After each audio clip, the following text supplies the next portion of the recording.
Ug karong adlaw mga ma'am sir, mao ni atong part 2 sa tuang payag sa baybay mga ma'am sir no. Unya makita na to dira mga ma'am sir nga dako-dako ba jud kulang no. Nang ares ta diri. Diri ako ni palit og kawayan mga ma'am sir no. Ilahan ni kagawad Ricky mga ma'am sir no, ila ka ma'am Chik so diri ni sa may Santol Sipaway Island sa mga taga Sipaway dia, pwede kay makapalit diri. Unya among gipalit diri mga ma'am sir no kay unom ka 2x2 nga kukulamber tapos usa ka gatos nga kawayan mga ma'am sir kay mao ra man atong budget no. Og transition to mga ma'am sir, naabot ta sa balay no, sumadto ta sa baybay mga ma'am sir kay ato na ni ibutang didto kay ato na ni limpyuhan kay para dapat na ni sa tuang payag-payag nga gamay mga ma'am sir. Atong giuna ang bangko mga ma'am sir okay para makalingkod-lingkod na sa taba while nag-atop ani mga ma'am sir, di ba? Simpre makahigda na punta. Unya diri napita mga ma'am sir kay amo na ning gininayag hagos no, amo na gilimpyuhan ang kawayan kay amo na lagi nang ibutang ron tad-taod kay amo tong gipaabot akong brother nga si Christian kay tuwa pa man na pamagipalit mo nang amo sa ning gihagusan diri kay para malimpyo na. Unya kinaabot naman siya mga ma'am sir no, so gininayan na niyang taod diha ang ato ang butanganan sa bangko mga ma'am sir no. Iyan na nang iplasta dira, iyan ang ipanangtang ang mga bracing niya. Wala di ko di ma'am sir, ako lang gibiya kay nagpalit usudan kay mga aon sa mi. So mo ni ako napalit mga ma'am sir no. Ukoy mga ma'am sir tapos kining utan nga gitunuan aw kan na mga aon sa ta. Gigutom na gini sila mga ma'am sir ba kay grabe hukad man din ni usa kay no gusla na guro kay ni ba. Ito mga ma'am sir no, mga aon sa mi ani kay lami kay sudan na toron utan Bisaya unya nay ukoy nya lami kay dagat pisto kayo. Simpre pag humana mo kaon mga ma'am sir, amo na ning giplastar ang mga butanganan sa bangko mga ma'am sir no. So amo na ning gibutangan diri gipanangtangan na mo ning mga bracing diri mga ma'am sir. Unya pag humana amo na ning gipurma ang mga butanganan sa bangko kay para matap-tap na mo ning kawayan nga giagusan namo mga ma'am sir no.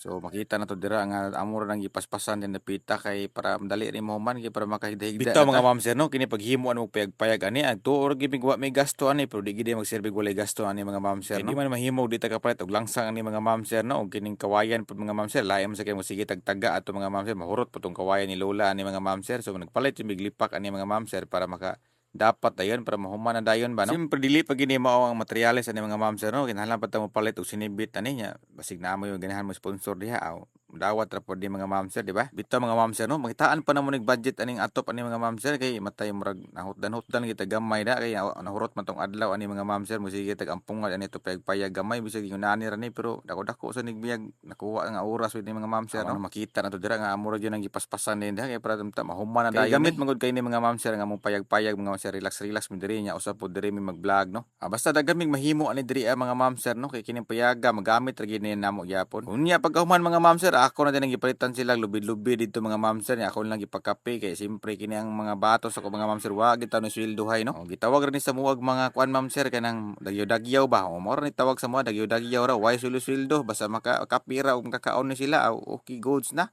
Kay wawang po tayo sweldo. Ano nagpasalamat po ko ni mga bata mga ma'am sir no kay dako kay tabang sa tuan ni mga ma'am sir. Pugpon natay grasya mga ma'am sir di po taw dalaw ni mga bata kay magamit man pod masugo ra man pod. Nang po natay grasya mo share ra po ta sila ha.